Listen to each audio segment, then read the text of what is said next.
नमस्कार दोस्तों, स्वागत है आप सभी का हमारे इस चैनल भगवान लोक पर। दोस्तों, अगर आप भी अपनी लाइफ में कुछ नया सीखने की चाह रखते हैं तो इस चैनल को अभी सब्सक्राइब कर लें। श्री शिवाय नमस्तुभयम। दोस्तों, आप सभी लोग जानते हैं 19 अप्रैल 2024 को है कामदा एकादशी।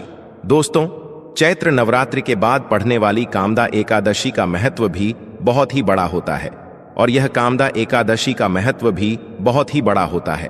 जो भी व्यक्ति नवरात्रि के दिन भगवान शिव जी को प्रसन्न न कर पाया हो, नवरात्रि के बाद पढ़ने वाले जो कामदा एकादशी होता है, उस दिन एक ऐसा विशेष उपाय करके जो है अपनी मनोकामना को पूर्ण कर सकते हैं। तो कामदा एकादशी के दिन आप लोगों को 5 दीपक वाला उपाय जरूर करना है। तो आपको करना क्या है, जो हम आपको आज इस वीडियो में उपाय बताने वाले हैं, वो 5 दीपक वाला उपाय बताने वाले हैं। देखो, सबसे पहली चीज हम ये समझते हैं कि ये 5 दीपक वाला उपाय आखिर करना किसको है। तो देखिए, यहाँ पर हम आपको बता दें कि घर की जो बड़ी माताएं बहनें होती हैं, उन माताओं बहनों में से कोई भी एक माता बहन इस 5 दीपक वाले उपाय को कर सकती है। दोस्तों, अब जो है यह उपाय आप लोगों को किस समय करना है, तो देखिए 5 दीपक वाला उपाय है। तो 5 जो दीपक हम चलाते हैं वो मुख्य रूप से हम शाम के समय प्रदोष काल में या रात्रि के समय ही चलाते हैं। चैत्र नवरात्रि के बाद यह विशेष दिन पड़ रहा है। ऐसे ही ये कामदा एकादशी बार बार तो आता नहीं है। चैत्र नवरात्रि के बाद पड़ने वाला सबसे बड़ा दिन होता है, जिस दिन भगवान शिव जी बैठे हुए होते हैं कि कब कोई भक्त आए उनको प्रसन्न करें। और कामदा एकादशी के दिन जो है भगवान शिव जी इतना कुछ प्रदान करते हैं उपाय करने वाले व्यक्ति को, भगवान को प्रसन्न करने वाले व्यक्ति को, कि जिसकी वह कल्पना भी नहीं कर सकता है। अब हम समझते हैं कि इस 5 दीपक वाले उपाय को आपको करना कैसे है। तो देखिए, ये बात तो आप समझ गए हो कि इस दीपक वाले उपाय को आप लोगों को किसको करना है। घर की जो बड़ी माताएं बहन होंगी, उनमें से कोई भी एक माता बहन को इस वाले उपाय को करना है। हाँ, अगर किसी कारणवश घर में कोई भी माता बहन उपस्थित नहीं है या किसी कारणवश वो ये उपाय नहीं कर पा रही हैं, तो फिर घर का कोई बड़ा व्यक्ति भी इस वाले उपाय को कर सकता है। पहले उपाय को अच्छे से सुन लेना, उसके बाद ही करना। तो इस उपाय में हमें क्या चीजों की आवश्यकता पड़ेगी? सीधी सी बात है, 5 दीपक की तो आवश्यकता पड़ेगी ही पड़ेगी। तो उससे पहले आप लोग ये समझो कि इस उपाय को करने का जो समय है वो कौन सा समय है। तो ये बात आप लोग शायद पहले से जानते होंगे कि जो दीपक वाले उपाय होते हैं या दीपक जो ज्यादातर जलाए जाते हैं, वो शाम के समय प्रदोष काल में जलाए जाते हैं। तो ये वाला उपाय भी दोस्तों कब करना है? जी हाँ दोस्तों, शाम के समय प्रदोष काल में करना है। अब शाम का समय प्रदोष दोष काल हम बोल देते हैं तो लोगों को बहुत ज्यादा परेशानी होती है। समझ नहीं आता है कि ये उपाय हमें करना कितने बजे से लेकर कितने बजे के बीच में है। तो यहाँ पर हम आपको बता दें कि प्रतिदिन का जो मतलब प्रदोष काल का जो समय होता है या शाम का समय होता है, या कामदा एकादशी के दिन का जो शाम का समय प्रदोष काल का जो समय होगा, वो आप मान सकते हो कि शाम के 6 बजे से लेकर शाम के 7 बजे के बीच का जो समय होगा। इस बीच में आप लोग इस वाले उपाय को कर सकते हो, कोई दिक्कत परेशानी आपको नहीं आएगी। पर दोस्तों, बहुत सारे लोग क्या होते हैं कि वो अपनी ड्यूटी पर जाते हैं, अपने काम पे जाते हैं, या कोई अलग अलग जगह पर जाता है और वह समय पर अपने घर पर नहीं आ पाते हैं या 7 बजे तक नहीं पहुंच पाते हैं। तो उन लोगों के लिए भी एक और काम है कि अगर कोई इस व्यक्ति इस उपाय को 6 बजे से लेकर 7 बजे के बीच में शाम के ना कर पाए, तो वह व्यक्ति इस उपाय को 7:10 या रात्रि 8 बजे तक भी कर सकता है। कोई दिक्कत वाली बात नहीं है। अगर आप किसी कारणवश लेट भी हो जाते हो, पहली कोशिश आपकी यही होनी चाहिए, शाम के समय प्रदोष काल में कर लो, कामदा एकादशी के दिन। अब बात आती है दीपकों की कि 5 दीपक वाला उपाय है। तो 5 दीपक तो हमें समझ आ गए, पर ये जो 5 दीपक हैं ये तैयार कैसे होंगे? क्या ये 5 दीपक हम आटे के लेंगे या 5 दीपक हम मिट्टी के लेंगे? तो देखिए, इस बात को आप समझिए कि देखिए, आपको सबसे आसानी से और इस उपाय को करने के लिए जो सबसे आसानी से आपके दीपक बने वो बनेंगे आटे के दीपक। मिट्टी के अगर कोई व्यक्ति दीपक लेगा तो उसे नए दीपक लेने पड़ेंगे, जो कि सभी लोगों के पास संभव नहीं हो पाएंगे। तो इसलिए इस उपाय में 5 दीपक वाले उपाय में आप लोगों को जो दीपक बनाना है वो बनाना है। आटे की दीपक बनाने में भी आपको इस बात का ध्यान रखना है कि जो आटा आप लोग दीपक के लिए इस्तेमाल कर रहे हो, मतलब बहुत सारे लोग ऐसे होते हैं, मतलब सोचते हैं कि हमने जो रोटी बनाने के लिए आटा गूंदा है उसी आटे में से थोड़ा सा आटा लेकर हम दीपक बना लेंगे, पर ऐसा नहीं होता है। वो जो आपकी रोटी बनाने के लिए आटा होता उसमें आप नमक डालते हो, पर जो हम दीपक बनाने के लिए आटा घंटते हैं उसके अंदर कुछ भी नहीं डलता है। वो सादा आटा होता है, उसके अंदर पानी डालकर हम उसे गूंद लेते हैं और फिर उसके दीपक बनाते हैं।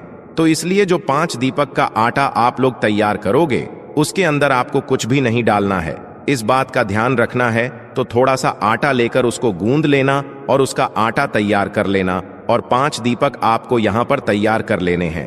कितने बड़े करोगे, मीडियम साइज का जो एक दीपक होता है उतने बड़े तैयार करोगे। तो अब दोस्तों, जैसे ही आप लोगों के ये 5 दीपक तैयार हो जाते हैं आटे के, तो आप वैसे के वैसे ही इन्हें एक पूजन वाली थाली में रख लो या एक प्लेट में रख लो, क्योंकि आप इन 5 दीपकों को हाथ में तो रखकर कहीं लेकर नहीं जा सकते। इसलिए पहले से अपनी एक पूजन वाली थाली तैयार करके रखो या तो कोई प्लेट रखो जिसके अंदर ये 5 दीपक बन जाए। तो जैसे ही आप लोग आटे के 5 दीपक बना लेते हो, इन 5 दीपकों को एक एक करके अपनी उस प्लेट में या पूजन वाली थाली के अंदर अच्छे से रख लिया आप लोगों ने। अब बारी आती है हमें इन दीपक को पूर्ण रूप से तैयार करने की। कैसे तैयार करोगे? देखो, अभी हमने दीपक तैयार किए, पर इनके अंदर ना बाती डाली, कोई सा तेल डाला है, तो वो समझते हैं। आप तो देखिए, इन 5 दीपकों के अंदर जो बाती रखा हैगी वो आप लोग भी शायद जानते होंगे कि कौन सी बाती रखाई, क्योंकि भगवान शिव जी के लिए हमेशा गोल बाती का प्रयोग किया जाता है। भगवान शिव जी के उपायों में हमेशा गोल बाती का प्रयोग किया जाता है। तो सीधी सी बात है कि इस वाले उपाय में इन 5 दीपकों के अंदर गोल बाती रखा आएगी। यहां पर भी एक सबसे बड़ी चीज आती है कि जो गोल बाती आप लोग उपाय में इस्तेमाल करते हो ना, वो गोल बाती कोशिश किया करो कि आप अपने हाथ ही बनाओ। मतलब आपके घर में रोई रखी होती है, उसी रोई से आप उपाय के लिए 5 गोल बाती यहां पर बनाकर तैयार कर लो। बाजार वाली भी ले सकते हो, पर किसी विशेष दिन पर जब हम कोई विशेष उपाय करते हैं ना, तो उस उपाय को करने की सारी सामग्री हम अपने हाथ से ही तैयार करें तो वो ज्यादा बेहतर होता है।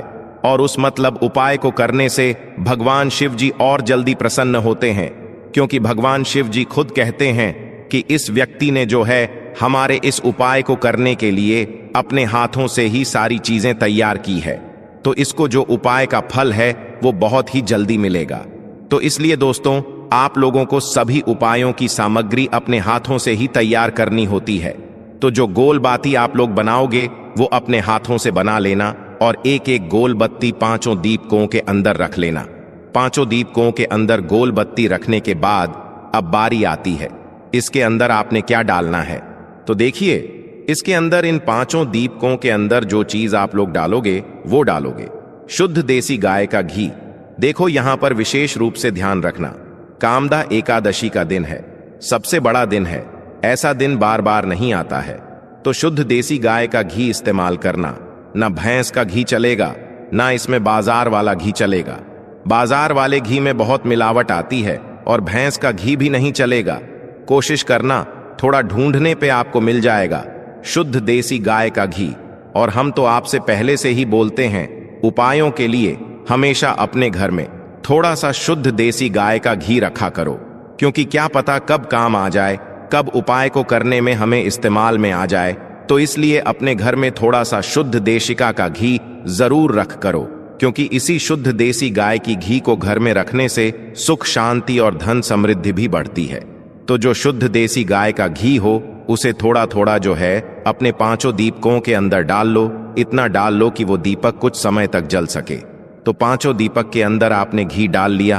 अब आपकी है दीपक जो है 5 दीपक तैयार हो चुके हैं। अब इन दीपकों को आप लोगों को जब आप उपाय कर रहे हो शाम के समय 6,000 से 7,000 के बीच में या 7,000 से 8,000 के बीच में कामदा एकादशी के दिन, तो उसके आधे घंटे पहले से आप लोग अपने उपाय को करने की तैयारी शुरू कर देना, क्योंकि दीपकों को बनाने में टाइम लगेगा, बत्तियां को बनाने में टाइम लगेगा, और इन 5 दीपक को तैयार करने में टाइम लगेगा। तो अपने दीपक जैसे ही तैयार हो जाते हैं, उसके बाद में कुछ विशेष बातें हैं जो कि आपको ध्यान रखना है। ये 5 दीपक 5 अलग अलग जगहों पर रखाएंगे। जिस जिस जगह पर भी रखाएंगे उस जगह पर कोशिश करना कि सीधा आप इन दीपकों को जमीन पर ना रखो। पहले उस जगह पर या तो कुछ चावल के दाने रखो या कुछ फूल की पंखुड़ियां रखो, फिर उसके ऊपर ये वाले दीपक रखो। इस बात का आप थोड़ा सा बहुत जो है ध्यान रख सकते हो। तो इसीलिए इस उपाय को करने जब निकलो तो अपने साथ में थोड़े से चावल के दाने रख लेना या तो कुछ फूल की पंखुड़ियां रख लेना। इस बात का ध्यान रखना। और इन दीपकों को आपको घर से जलाकर नहीं लेकर जाना है। जहां जहां पर दीपक रखने हैं वहीं पर जाकर जलाना है। तो इसलिए जो माचिस आप लोग लेकर जाओगे वो अपने ही घर से लेकर जाओगे। किसी की मदद लेकर माचिस मत लेना। और उपाय को करते समय अपनी ही पूरी सामग्री होनी चाहिए, किसी और से आपको मदद नहीं लेना। तो अपने घर से अपनी ही माचिस लेकर जाना और माचिस लेकर पूरी तैयारियां उपाय की करके आप शाम के समय प्रदोष काल में निकल जाना। जिस भी समय से लेकर जिस समय के बीच में आप उपाय कर रहे हो, चाहे 6 से 7 हास के बीच में कर रहे हो, शाम के चाहे 7 हास से रात 8 हास बजे के बीच में कर रहे हो, तो आप पहुंच जाना। कहां कहां पर हम आपको बताते हैं। 5 अलग अलग जगहों पर जाना है, जिसमें से सबसे पहला जो स्थान है पहले दीपक को लगाने का, वो है शिव जी का मंदिर। तो आपके घर के पास में जो भी शिव जी का मंदिर हो, शिवालय हो, जहां पर शिवलिंग विराजित हो, सबसे पहले आपको इस थाली को तैयार करके वहां पर चले जाना है। अपने घर से शुद्धता का विशेष रूप से ध्यान रखना। शाम के समय तो आप नहा नहीं सकते, सुबह के समय नहा लीजिएगा, अच्छे नए वस्त्र पहन लीजिएगा, धुले हुए वस्त्र पहन लीजिएगा। शाम के समय हाथ मुंह धोकर आप इस उपाय की तैयारी करके अपने घर से निकल जाइएगा। और सबसे पहले जाइएगा अपने घर के पास में ही जो शिव मंदिर है, वहां पर शिव मंदिर जैसे ही पहुंचते हो तो शिव जी के दर्शन करना, उनसे प्रार्थना करना और शिव जी की शिवलिंग के पास में बैठ जाना। बैठने के बाद अपनी सबसे पहले माचिस निकालना और अपनी जो प्लेट है, पूजन वाली थाली, उसमें जो पहला दीपक होगा, कोई सा भी एक दीपक पहले जला लेना है। सब दीपक नहीं जलाने हैं, कोई सा भी एक दीपक जलाना है, क्योंकि हमें जहां जहां पर ये दीपक जलाना है वहीं पर जाकर हर दीपक को जलाते जाना है। तो पहला दीपक हम शिव जी के मंदिर में जला रहे हैं, तो अपनी माचिस से अपना पहला दीपक जलाना। पहला दीपक जलाकर उठाकर अपनी प्लेट के अंदर से उठाकर उस दीपक से आप चाहो तो भगवान शिव जी की आरती भी उतार सकते हो। अन्यथा ऐसे ही जो है बिना आरती उतारे भी आप शिवलिंग के पास में रख सकते हो। बस इस दीपक को जब शिवलिंग के पास में रखो तो इस बात का ध्यान रखना कि शिव जी को उस दीपक की आंच ना लगे, क्योंकि ये उपाय हम भगवान शिव जी को प्रसन्न करने के लिए कर रहे हैं, अपनी मनोकामना को पूर्ण करवाने के लिए कर रहे हैं। तो जैसे ही आप लोग अपना ये पहला दीपक रख देते हो भगवान शिव जी के शिवलिंग के पास में, उसके बाद में आप अपनी वह मनोकामना बोलना जिस मनोकामना के लिए आप लोग अपना ये वाला उपाय कर रहे हो। मनोकामना विशेष रूप से बोल देना। जैसे ही मनोकामना बोलते हो पहले दीप को जलाकर रख देते हो, भगवान को धो देकर प्रार्थना करके आप वहां से उठ जाना। अपने बाकियों के दीपक अपने साथ में लेकर आ जाना। पहला दीपक शिव जी के मंदिर में लगेगा।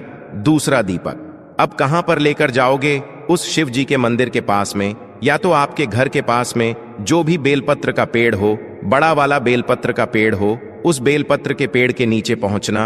अपना दूसरे नंबर का दीपक वहीं पर बैठकर जलाना। प्लेट के अंदर ही दीपक जलाकर उस दीपक को उठाकर चाहो तो आरती उतार कर जो है उसी बेलपत्र के पेड़ के नीचे रख देना और वहां पर भी भगवान से प्रार्थना कर लेना, धोख दे लेना। दूसरे नंबर का आपने दीपक चला दिया। अब वहां से भी उठ जाना और तीसरी जगह पर जाना, जो कि है दोस्तों पीपल का पेड़ आपके घर के पास में या उस बेलपत्र के पेड़ के पास में जो भी पीपल का पेड़ पड़े उस पीपल के पेड़ जाना। वो पीपल का पेड़ भी बड़ा होना चाहिए, इस बात का ध्यान रखना। तो पीपल के पेड़ के नीचे पहुंचकर वहां पर बैठना है। बैठकर जो है अपना तीसरा नंबर का दीपक जलाना है। दीपक जलाकर उसी पीपल के पेड़ के नीचे रख देना है। भगवान से प्रार्थना कर लेना है, निवेदन कर लेना है और धोख देकर वहां से उठ जाना है। 3 दीपक आपने जला दिया है। अब जो चौथे नंबर का दीपक होगा ये आप लोग लेकर जाओगे किसी भी आंवले के पेड़ के नीचे। वो आंवले का पेड़ बड़ा होना चाहिए, इस बात का ध्यान रखना है। आंवले के पेड़ के नीचे पहुंच तो आंवले के पेड़ के नीचे पहुंचकर अपने चौथे नंबर का दीपक जलाना। दीपक जलाकर उससे आरती उतारना चाहो तो आरती उतारना और उस चौथे नंबर के दीपक को उसी आंवले के पेड़ के नीचे रख देना और हाथ जोड़कर भगवान से प्रार्थना करके धूप देकर वहां से उठ जाना। यहां पर आपने कुल मिलाकर 4 दीपक जला दिए हैं। अब आपके पास बचा है 5वां और आखिरी दीपक। इस 5वें और आखिरी दीपक को लेकर आप आओगे सीधा अपने घर के मुख्य द्वार की, मतलब कि मेन गेट पर कहां पर आओगे? आपके घर का जो मेन गेट वहां पर आकर खड़े हो जाओगे। घर के अंदर प्रवेश नहीं करोगे। इस बात का ध्यान रखना। जो लोग मल्टीजन रहते हैं, जो लोग किराए के घर में रहते हैं, उनके किराए के घर का या उनके मल्टस का जो आखिरी मेन दरवाजा होना, उस दरवाजे के पास आकर आप लोग खड़े हो जाना। और जिनका खुद का घर है उनका तो एक मेन गेट अलग ही होता है। तो आपको इस उपाय का जो 5वां दीपक है, आखिरी वाला दीपक है, कामदा एकादशी के दिन इसको लेकर अपने घर के मुख्य द्वार पर आकर खड़े हो जाना है। और खड़े होकर आपको बाहर से ही खड़े होकर अपने घर की तरफ देखना है कि आपका सीधा हाथ कौन सा पड़ रहा है, राइट हैंड साइड कौन सा पड़ रहा है, सीधा हाथ की तरफ। आपको क्या करना है, उस सीधे हाथ की चौखट की तरफ बैठकर आप लोगों को अपना ये 5वें नंबर का दीपक जलाना है। और 5वें नंबर का दीपक आप लोगों को अपनी चौखट घट पर राइट हैंड साइड पर रख देना है। और इस 5 वाले नंबर वाले दीपक को जलाते समय भी आप लोगों को भगवान शिव जी से अपनी वो मनोकामना मन ही मन स्मरण करना है, जिसके लिए आप लोग अपना यह वाला उपाय कर रहे हो। जो मनोकामना आपने पहले दीपक को जलाते समय बोली थी, वही मनोकामना आप लोग अपने इस 5 वाले दीपक को जलाते समय बोल देना। और दीपक को अपने घर के मुख्य द्वार की चौखट के राइट हैंड साइड पर रख देना। जैसे ही दीपक रख दो, प्रार्थना कर लो और वहां से उठकर अपने घर के अंदर प्रवेश कर सकते हो। आपका ये वाला उपाय पूरा हो जाता है। इस उपाय को करते समय इस बात का ध्यान रखना कि जैसे हमने आपको लाइन से मतलब दीपक लगाने के लिए बताया है, वैसे ही लगाना। ऐसा मत करना कि पहला दीपक आप अपने घर के मुख्य द्वार पर लगा दो, दूसरा कहीं और लगा दो, तीसरा कहीं और लगा दो। नहीं, जैसे जैसे हमने आपको लाइन से बताया है, पहला शिव जी के मंदिर में, फिर बेलपत्री के पेड़ के नीचे, फिर पीपल के पेड़ के नीचे, फिर आंवले के पेड़ के नीचे, फिर आपके घर के मुख्य तौर पर। इसी तरीके से आपको ये 5 दीपक वाला उपाय करना है। और उपाय करके आपको भगवान से अपनी मनोकामना की विनती कर लेना, उनसे प्रार्थना कर लेना। निश्चित ही आपकी वह मनोकामना बहुत ही जल्द पूर्ण हो जाएगी। श्री शिव